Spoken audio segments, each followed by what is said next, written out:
I'm sure you're one of those people like me who feel a sense of emptiness after watching Arcane. So why did Arcane put us in such a depressive mood? Which parts of our soul did it touch that made us feel this way? I have been doing regular studies in human psychology and philosophy for about 2 years now, and I will discuss the Arcane series in this manner in this video. After explaining the ways how this series affected us, I will give you valuable information to heal from the ending of Arcane, so I recommend you to watch the video until the end. I believe that after this video, the feeling of emptiness in your heart will go away. I hope so because mine did. First of all, I have to say that I really love the Arcane series. It is obvious that a lot of work was put into its production. There were 2 scenes that left me empty after finishing the series, so this video will be mainly about those 2 scenes. The first scene was Ekko and Jinx's dance scene. The reason why everyone loved this scene, including me, was because we knew that there was a parallel universe where our beloved, lost, and confused villain was actually good and happy. Jinx and Ekko were happy in that universe, and that made us happy.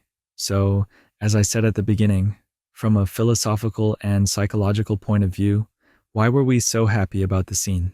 First of all, there is a desire in human beings to achieve eternal happiness, and to spend that eternity with a soulmate just like Ekko and Jinx. When we saw Ekko and Jinx in this way, the deep desire that was hidden inside of us was revealed in a way. It was the desire for eternity and happiness. And while this filled us with hope while watching the scene, it also made us sad, because we thought that Jinx in the main universe would never become like this, would never be happy. In that way, this scene became one of the factors that opened a wound in our souls. I will call this wound the wound of eternal happiness because towards the end of the video, I will talk about the cure and the solution. Another scene that made me feel empty after watching the series was Jinx's suicide scene and how meaningful the music in the background was. In fact, I think this scene accounts for 50% of the depressive mood we felt after watching the series. Let's discuss the reasons for that. First of all, Jinx feels empty after Isha passed away and thinks that life is meaningless. Actually, in a way, his thought is right. Because even when we look at the real world we live in now, the sad events that happen to us really hurt us deeply and make us lose the will to live. Just like this, Isha's death also took Jinx's will to live. Jinx could no longer find a reason to hold on to life. Isn't it like that in our real world? For example, I had the same feeling when I lost my father. I mean, everything felt meaningless and my will to live was almost gone.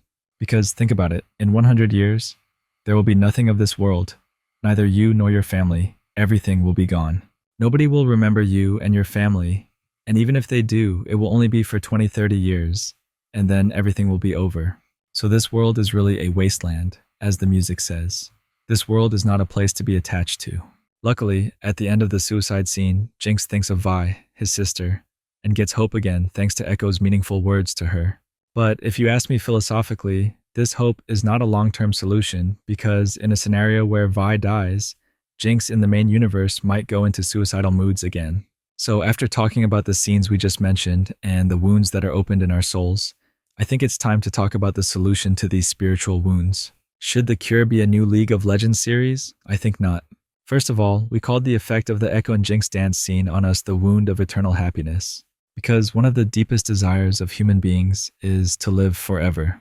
Imagine a place where you have everything you want, where you are with your loved ones forever and you are never bored, like Ekko and Jinx's happy life in the parallel universe. Actually, such a concept does exist and it's called paradise. I can hear you saying, okay, I get it, but you were talking about paradise. Is there really such a place? Actually, yes, there is. Even though the concept of paradise is called a belief, I think it should no longer be a belief when it is logically proven. Paradise is directly related to the existence of God, because without God, there would be no paradise. Think about it, we are made of atoms, right? When we examine the structure of atoms, scientifically there is no will, no force, no life in them. This means that atoms are not the things that keep us alive.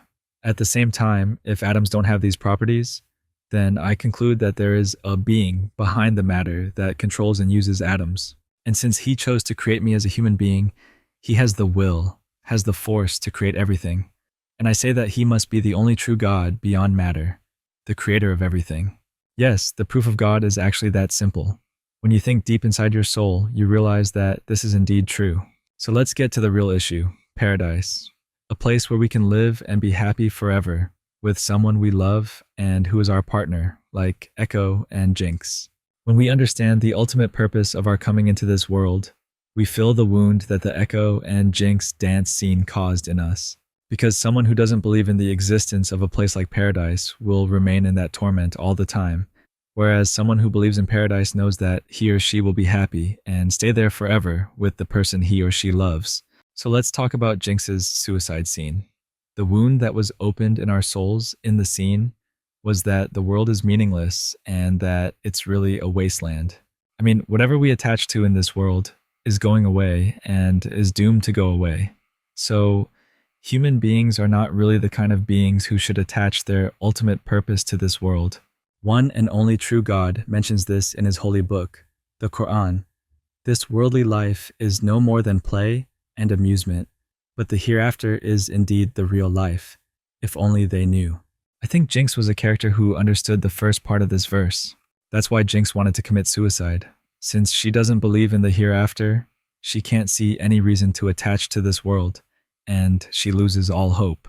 But if Jinx knew that the hereafter actually exists, I think she wouldn't think of this world as such a bad place, because this world is like a field of the hereafter. So whatever good you do here, you will be rewarded in paradise. If Jinx knew that, I'm sure she would have stopped being evil and used her abilities for good. Just like Vander and Victor told him, she would have used her abilities to build instead of destroy. In conclusion, what I want to say to you, my friends, is that this world is really a wasteland and not a place to be attached to. It can only be a meaningful place if we use this world as a field for the hereafter and try as much as we can to do what our God commands and wants. I'd recommend you to read the Quran, the book that God has sent us as a guide in this world.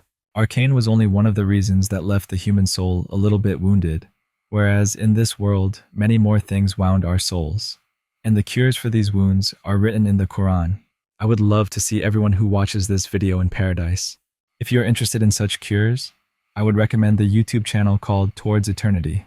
By the way, I am looking forward to a new League of Legends TV series. Maybe we will cover it in this way. Take care, friends. I hope God will take you to paradise.